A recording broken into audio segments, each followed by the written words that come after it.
គេថាឡើយយើងរៀនតទៀតទាក់ទងនឹងសិលមិញយើងរៀនទាក់ទងជាមួយនឹង basic configuration លើ switch ទាក់ទងមើលភ្លើងមើលអីលើ switch ហ្នឹងមាន full display half display ហើយយើងធ្វើ lab មួយយើងធ្វើទាក់ទងជាមួយនឹង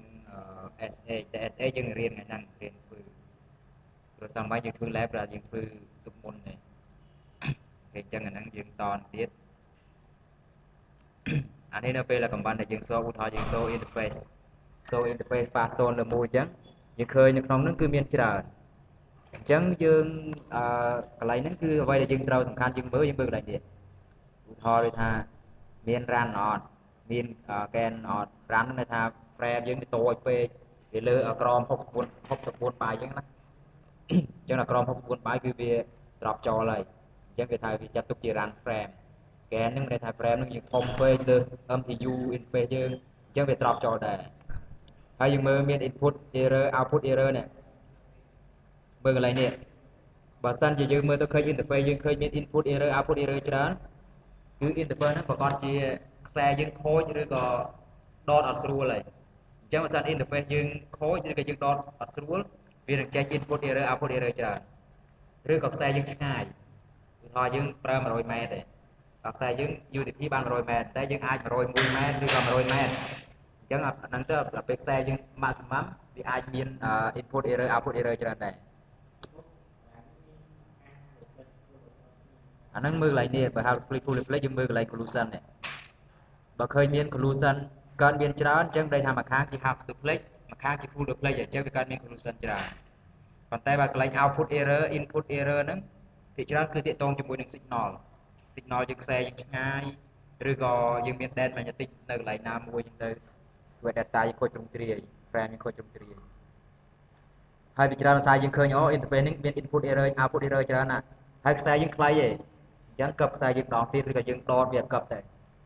វាអាចជួយបានវាខ្លះនឹងកើតមានដែរជាពិសេសនៅក្នុង server room ព្រោះ server យើងមិនដែលងាយដកវាមែនទេយើងដកវាទុករហូតជួនកាលវាសិនតិចឬក៏វាផ្ទឿវារ៉ាំងផ្ទឿទៅ interface វាគឺចាញ់ទៅវាអាចប៉ះពាល់ឡើងហ្នឹងអញ្ចឹងយើងដកវាទុកវិញទៅ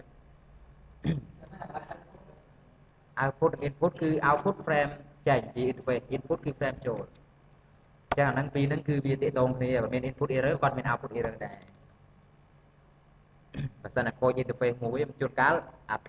pin ហ្នឹងវាអត់អីទេអា pin ដែលចេញទៅអត់អីអញ្ចឹងវា error តែ output តែដល់ pin ចូលមកអា pin ដែលចូលមកមានប៉ុន្មានមាន1 3 6ហ្នឹងវា error អញ្ចឹងវា show input error ច្រើនដែរតែបើ1 2 error ដែរវាដាក់1 2ហ្នឹងpin នឹង error វាឃើញ traffic ឬក៏ឃើញចំនួន error នឹងច្រើនដែរអញ្ចឹងពីច្រើនកន្លែងនេះគឺបញ្ហាទាក់ទងនឹង physical អាចខូចខ្សែយើងដកខ្សែអត់សុខគឺក្បាលកឹបយើងកឹបអត់ល្អ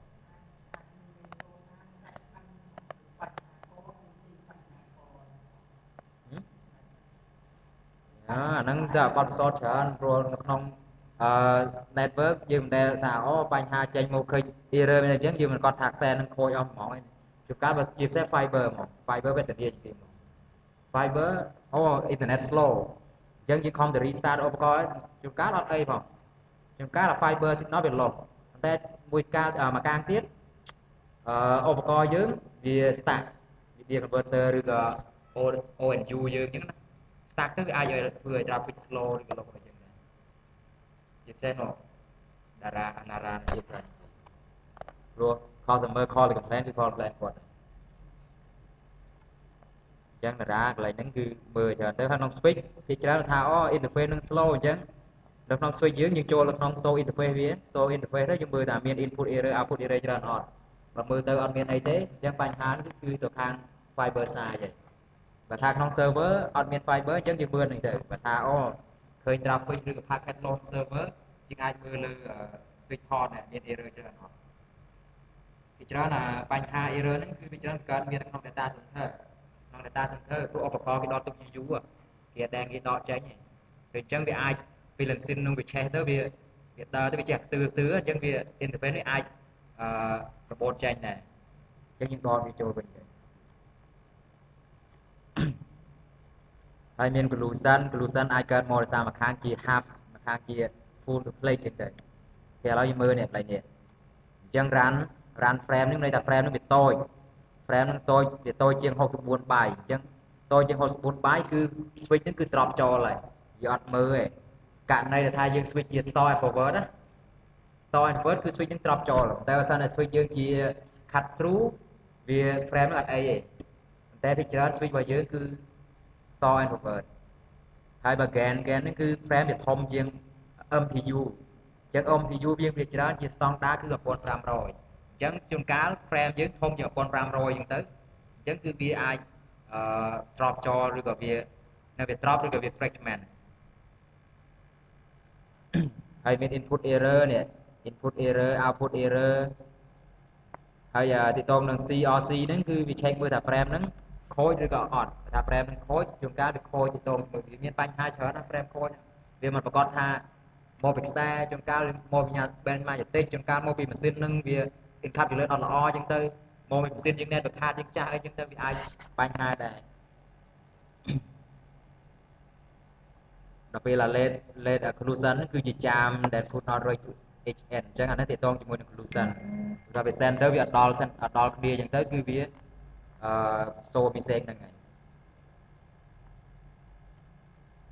គឺអានេះគឺជាវិធីសាស្ត្រក្នុងការដោះស្រាយបញ្ហាជាលក្ខណៈ simple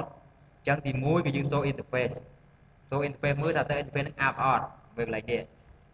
interface ហ្នឹងមានស្ថានថា app អត់អូខេ physical app protocol វាមាន app ដែរអត់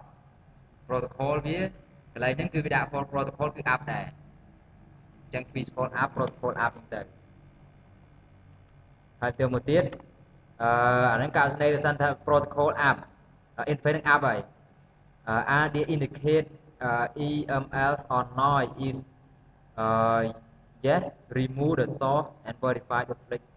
អញ្ចឹងអានេះបើសិនជាយើងមើលទៅឃើញមានកន្លែងហ្នឹងគឺថាភ្លើងវាមានពូអីគេមើលភ្លើងយើងពូអីគេបើសិនជាដុបភ្លេចចេញពូអីគេយើងមើលសិនមិញដុបភ្លេចគឺចេញពូរៀងត្រួយជែកឯងពូខៀវរៀងត្រួយជែកហ្នឹងខ្ចីហ្នឹងហើយដល់សិនជាយើងហាប់ស្ទូភ្លេចគឺពូហ្នឹងគឺចេញពូក្រូចអញ្ចឹងបើសិនជាពូក្រូចគឺមានបញ្ហាអាច full duplex ឬក៏ជា speed យើងប្រើ10 speed អត់គ្រប់ឬក៏ span 3 block អញ្ចឹងបើឃើញមាន switch port ណាមួយមានពណ៌លឿងគឺមានបញ្ហា